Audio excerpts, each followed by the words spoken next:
Welcome, precious ones, to our letter writing lesson. Today, we are going to learn how we go about writing an informal letter. But before we enter into details of this lesson, let us see what's on the menu, what we are going to learn for today.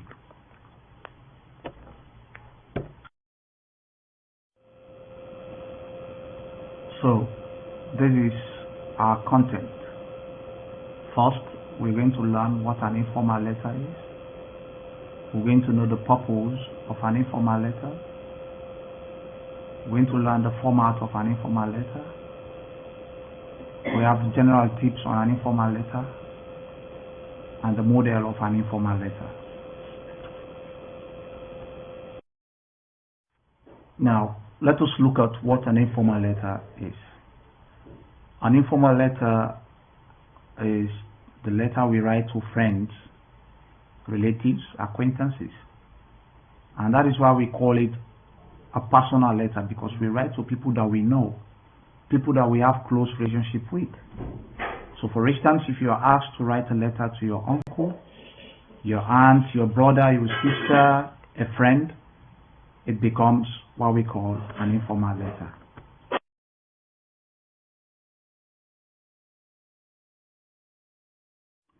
Why do we write an informal letter?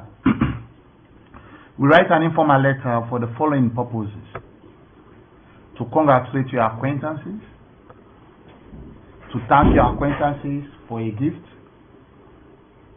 to decline or accept an invitation, to offer an apology, to express sympathy for loss of a loved one, to pass an information about an event. So all of these have different approach. When you're writing a letter of apology, the tone of that letter should be different from writing a letter of congratulation. So take note, when it comes to your introduction, you should be able to differentiate how to go about beginning your letter based on the type of letter you're writing. Take note of that, it's very important, because you cannot write to sympathize with a person and you start by saying, "I'm very happy to write your letter." You say, "I'm sad to hear that." That becomes appropriate. So take note of the type of letters and the way you go about writing a particular letter.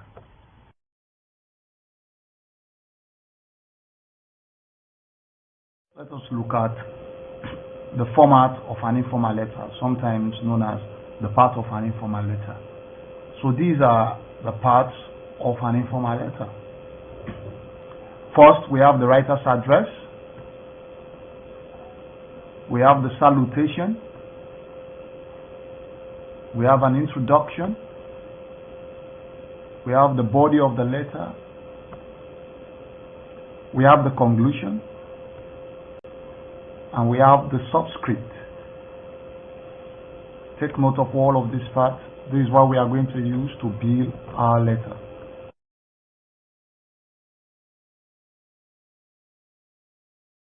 Let's know how to write the address. The address should be located at the top right corner of the page. That is the case wherein you are asked to write an address. You locate it at the top right corner of the page. But this is not a hard and fast rule, as the case may be, because I have seen some letters, they can write the address from the left-hand side, the top left-hand side of the page. But for our own method, if you are asked, please, we try to write it at the top right-hand side of the page. And remember also to fill in your country of residence if you are sending the letter abroad. For instance, you're writing to your brother in America or somebody else, you add the residence, that's the country, the Gambia. You can add it, for instance, if you're in the Gambia. The address is sometimes optional in some examination prompts. Therefore, students are advised to read the instruction before taking any action. Write an address only when you're asked to. So it's very important. In the Cambridge examination, you follow the instructions. If the instruction asks you to write an address, then you write. If you are not asked to write an address, just go straight to the salutation. Now, take note of it. In case you are asked to write an address,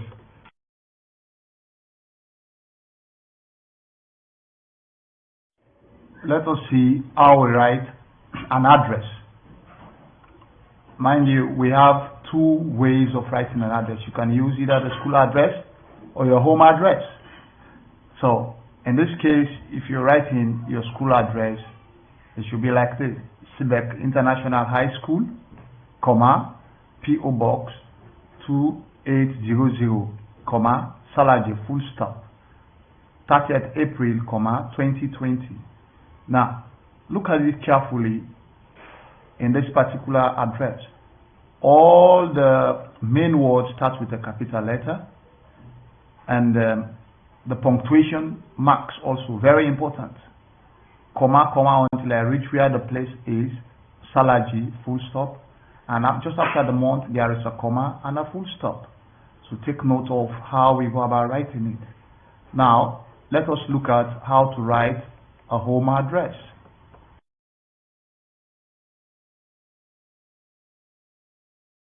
Let's see the format of an informal letter when you are writing a home address. Let's say your street is Banana Street.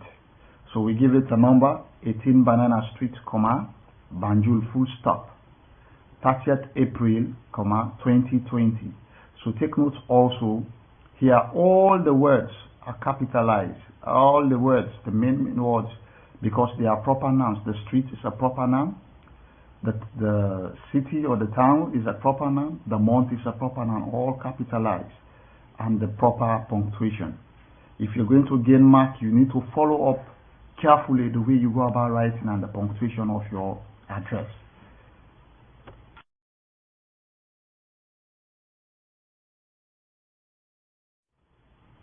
Now let's look at the salutation. The salutation, mind you, the appropriate one is the there. That is the traditional way. So we have a lot of ways to greet. We can say dear Tim, hello Jane, hi Bill. You have a choice, but the hi is more common when you are writing an email.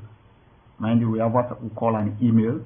It's almost like a letter when you're writing it, but there are some differences.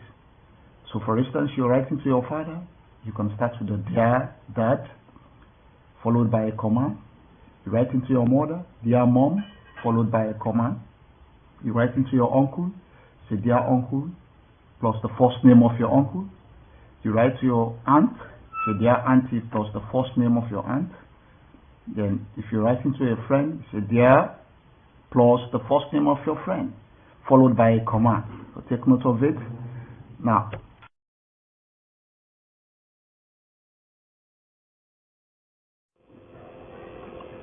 finally, after writing the address, the salutation, you come to the introduction. And here, let your imagination run free when you're writing your introduction. Try to make it very creative. Make it as a first point wherein you give an impression.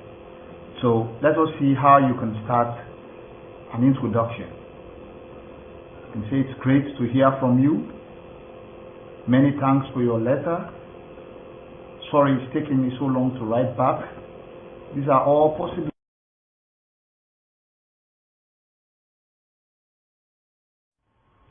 Here are other ways you can start your introduction. You can say, I'm sorry I haven't written for ages, but I have been really busy recently. You can also say, how are things with you? And get a question mark because you're asking a question. How is it going? How is life? I hope you are fine. I hope you and your family are well. So take note of it.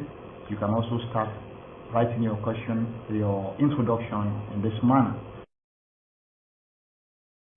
And under the same introduction, you can also refer to good or bad news when you are starting an introduction.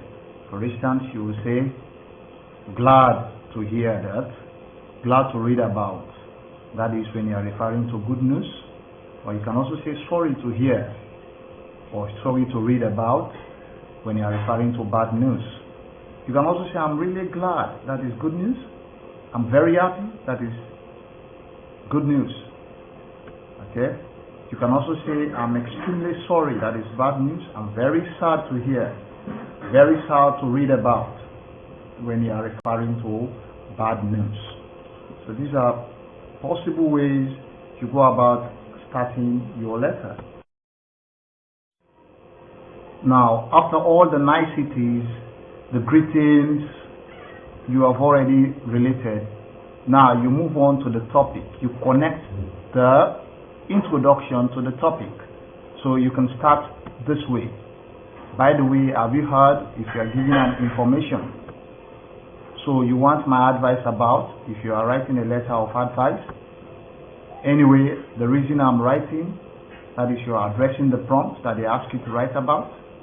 Anyway, I was wondering, that is when you are giving a suggestion. I thought I would write to tell or ask you, that is when you are requesting.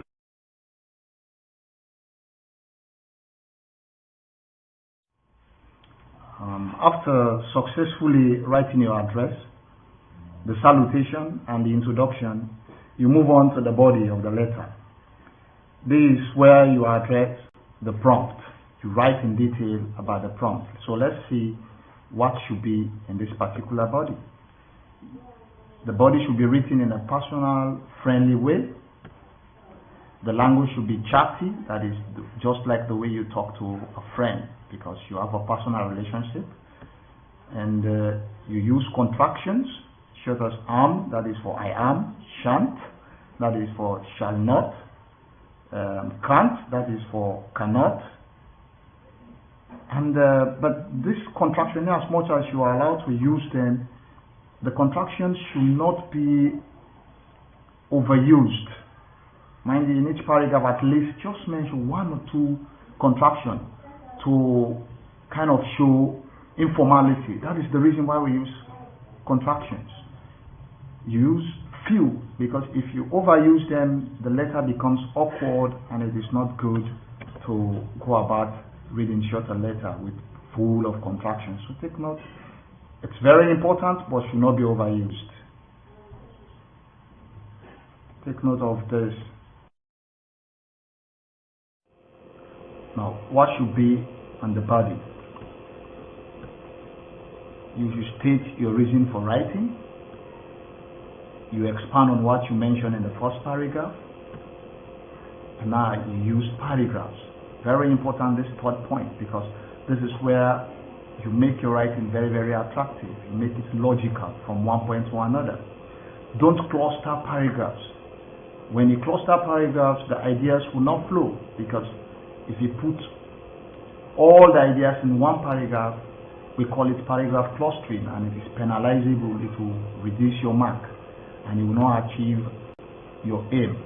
So therefore, make sure each new idea you want to communicate, make sure that idea is captured in a different paragraph, but supporting the main prompt, supporting the main idea you're writing about. Then you go ahead to summarize, to conclude your work, the conclusion. So the closing is where you summarize your letter and say goodbye to the reader. The examples below offer some ideas of what to write in the closing section of your informal letter. You can say, looking forward to hear from you, hope to hear from you soon, write back soon, make sure you write soon, keep in touch, drop me a line if you have time, take care of yourself, look after yourself, let me know if you need anything, just give me a call if you have any question left.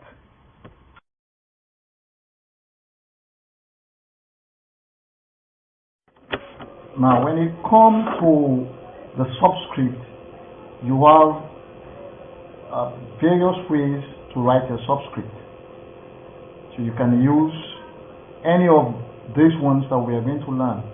You can use best wishes, yours affectionately, kind regards, best regards, lots of love, with love. For example, you can say, yours affectionately, Abdullah. So you can choose any one of these. Well, take note. After choosing one of these, you use only your first name. Don't write your full name. First name, and you put a full stop just after your first name. Take note of it. It's very important for you when you're going to write, because every bit of a detail in a letter, it's very important. It's very crucial for you to score the mark that is required.